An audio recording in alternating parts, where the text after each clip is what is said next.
कि मेरे भाई की मृत्यु हो गई है, तो उन्होंने गया जी में उनका पिंडदान कराया और फिर अपने गांव को वापस आए। अब उसी घर में जब गोकर्ण सोते हैं तो उन्हें अजीब अजीब प्रकार की वहां पर घटना होती नजर आती। रात में कोई बिस्तर पलटा रहा है, कोई पैर पकड़ के खींच रहा है, अनेकों अनेकों प्रकार की आवाजें उस गोकर्ण को सुनाई दे रही हैं। गोकर्ण नींद से जागते हैं और कहते हैं कि आप कौन हैं जो मुझे इतना परेशान करके रखा है। तब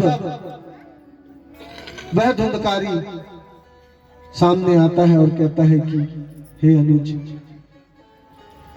मैं धुंधकारी हूं और मेरे साथ जितनी घटना उसके साथ में होती है वह सारी घटना वो अपने भाई गोकर्ण को सुना देता है। जब गोकर्ण इस बात को सुनता है का पिंडदान गया जी में करके आ चुका हूं, तो आपको इस तरह से नहीं रहना था, आपको तो मुक्ति प्राप्त हो जाना था। धुंधकारी अपनी पूरी करनी गोकर्ण जी के सामने रख देते हैं। अरे जब इतने सारे कुकर्म करोगे तो क्या गया जी में भी आपके पिंडदान करने पर आप पार हो जाओ? बिल्कुल। तब गोकर्ण कहता है कि ऐसा नहीं हुआ तो क्या? तब धुंधकारी कहता है कि हे अनुज, ऐसा कोई उपाय करो कि मुझे मुक्ति मिल जाए भैया, बहुत दुख भोग रहा हूं मैं इस योनि में, कुछ ऐसा कर दे कि मुझे मुक्ति प्राप्त हो। तब गोकर्ण जी कहते हैं कि भैया मैं तेरे लिए सारा उपाय करने की कोशिश करूंगा। तब वह अनेकों अनेकों संतों से मिलता है, सारा वृतांत सुनाता है। तब उसे यही कथा श्रीमद् भागवत पुराण प्रदान करना है, तो आप श्रीमद् भागवत महापुराण कथा करें, जिसके करने से तुम्हारे भाई को मुक्ति की प्राप्ति। तब वह गोकर्ण श्रीमद् भागवत पुराण करता है। जब भागवत पुराण करता है तो एक बांस ऐसे ही बंधा होता है सामने, हमने उसको दूर बंधवाया, उसकी होती दूसरी गांठ, तीसरी गांठ, ऐसे 7 दिन में 7 गांठ फूटती और साक्षात सामने आकर के धुंधकारी खड़े हो जाते। ऊपर से एक विमान आता और उस विमान में उस धुंधकारी को लेकर के भगवान के स्थान में वैकुंठ को लेके जाते। बोलिए वृंदावन बिहारी लाल की जय। जय जय श्री राधे। यहाँ पर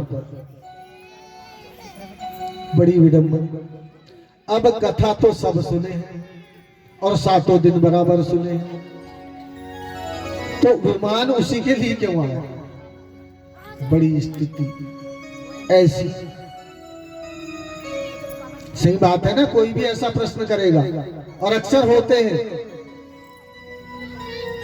कि जब कथा तो उसने भी सुना, धुंधकारी ने भी कथा सुना, कथा तो वहां पर बैठे हुए जैसे यहाँ पर है, तो यहाँ पर कथा तो सभी लोग सुन रहे हैं, 1 दिन सुनेंगे, 2 दिन सुनेंगे, 7 दिन तक रेगुलर नित्य प्रति कथा सुन रहे हैं।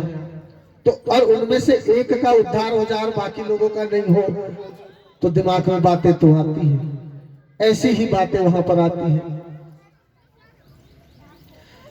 कि उस मरे व्यक्ति के लिए रथ कैसे आया, और हम लोगों ने कथा भी, हमने भी तो कथा सुना है, हमारे लिए क्यों रथ नहीं आया?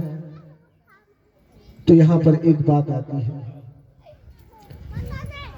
कि आप लोगों को, गोकर्ण जी कहते हैं कि आप लोगों को कथा सुनना था कि श्रीमद् भागवत पुराण कैसी होती है, लेकिन उसको कथा मुक्ति के लिए सुनना था, तो उसने एक पल का भी विश्राम नहीं लिया।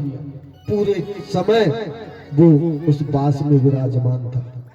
और वेद व्यास जी, गोकर्ण जी जो भी बात श्रीमद् भागवत पुराण की उन्होंने बताया, उस सारी कथा को ध्यान पूर्वक सुना। इसीलिए उसे वैकुंठ की प्राप्ति हुई और भगवान का रथ आकर के उसे लेके गया।